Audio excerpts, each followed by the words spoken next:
So, Sicilian defense, Rosselino variation. Okay, so it looks like a lot like a open Sicilian. Difference is this queen is pressured, but we can just find a new haven for her. Okay, that might allow this move. And he's got ideas of throwing some kind of discovered attack at the queen.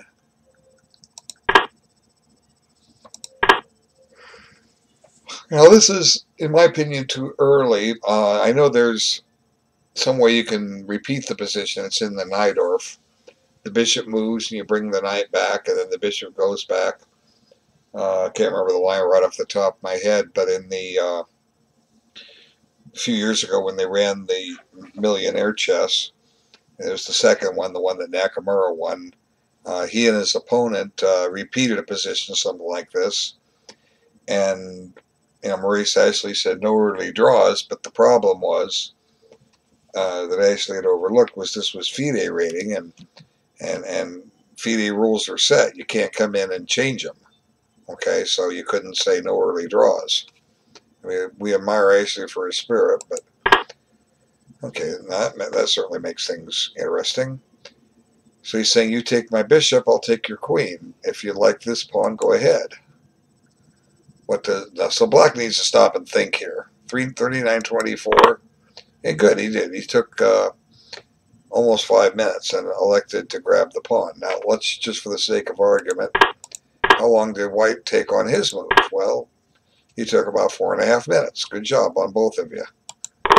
If it's not the correct move, we'll help you find it. But white's getting a lead development. White can castle queen side or king side here, and he does. So you see the flaw of knight g4, just to pick up the bishop here. He hasn't bothered to pick it up yet, and white's starting to build up a development advantage. Most of black's pieces are on the back rank. So let's see what happens. So he does take it, and he opens up the F file. So pressure on F7. Now this game is black is just asking for trouble here. Without that development. What is rook b8? Oh, he had to stop a threat. Okay, so white's play has come up with something aggressive. That's certainly aggressive. Threatens to take on f7 with check.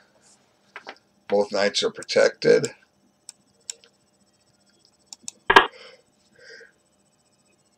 Okay, black comes up with the f6 idea. So I'm looking at sacks down here.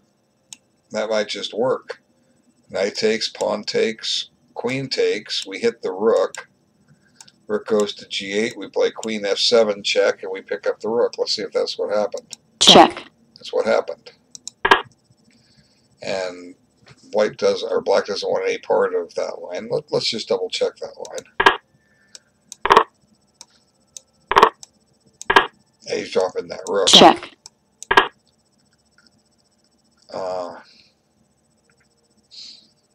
And the bishop seems to be falling next. Okay.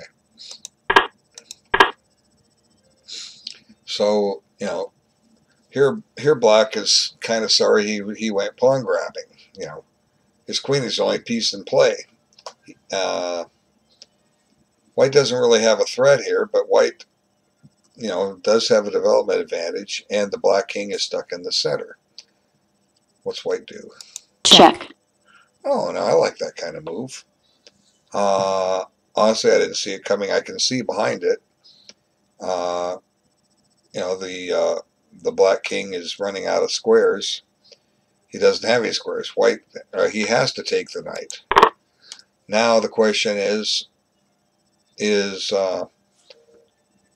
rook 8 fd1 check followed by queen f4 check winning for white. Check. We check with that rook. And now queen f4 check. Check. I go with that way. What's wrong with my move? Check.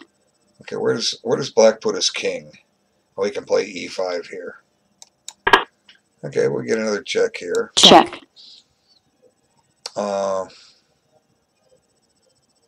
This is awful dangerous for black. Check. But this check is simple and direct. It forces the king out.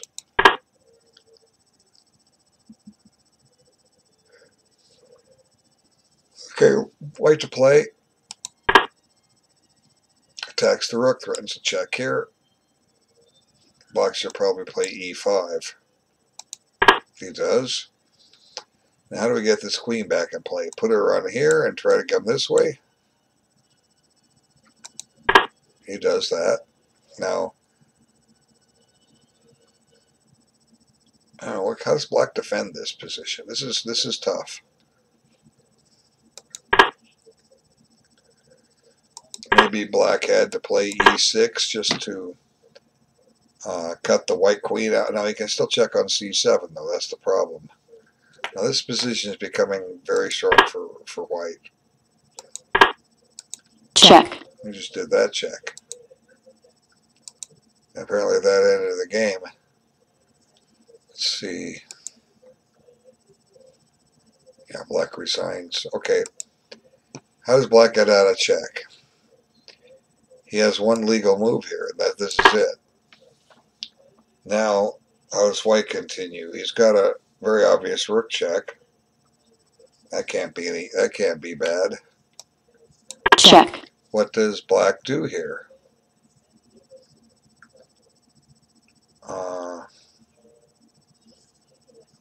You know, the king has one move. And then it's mate next. Remarkable Checkmate. game. Remarkable little game there. Miniature 22 moves. Okay. In a shame for black because he did take his time, but where did black get in trouble here? Was it grabbing the b pawn? Was it knight g4, which seemed to be unnecessary? Okay, he's waiting a long time to get the queen out, so I guess it's going to get stuck.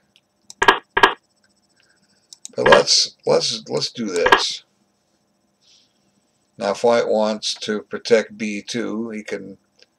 No, I don't know. He can have this. This gets tricky. Although I think white is going to be better off.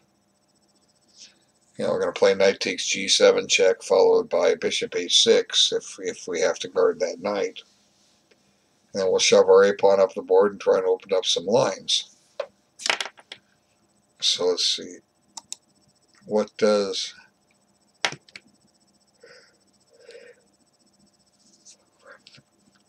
white? You know, this is under attack. This is under attack. Okay, so went there, but I still like this move.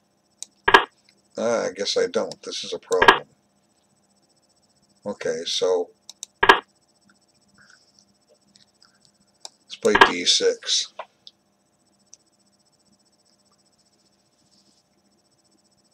Now, black should be okay here.